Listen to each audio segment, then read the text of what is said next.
Am I the asshole for refusing to apologize for my mum feeling left out of my wedding?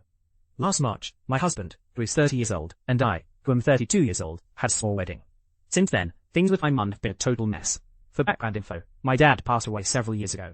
Before the wedding, once we got engaged, I tried to talk to my mum about our ideas for the wedding. My mum hates social events, and weddings specifically.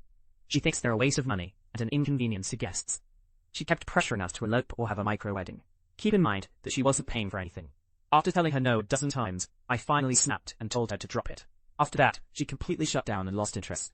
I still tried to involve her by inviting her to the florist, dress alterations, offering to go shopping for her MOB outfit, but she was always too busy or uninterested.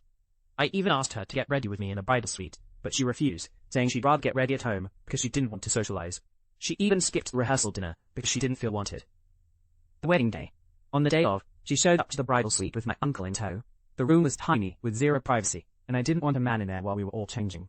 Since she refused to leave his side, she got incredibly offended that she wasn't allowed to stay.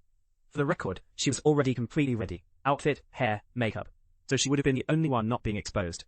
Then, immediately after the ceremony, she tried to leave. She actually told my maid of honor to tell me goodbye because she was just leaving.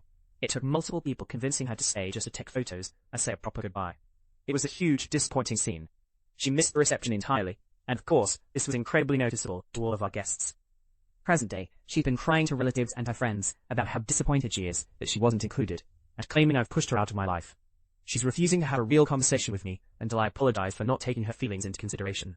I feel like I spent months begging her to be involved, only for her to blow me off. But now she's acting like it was my fault that she wasn't involved.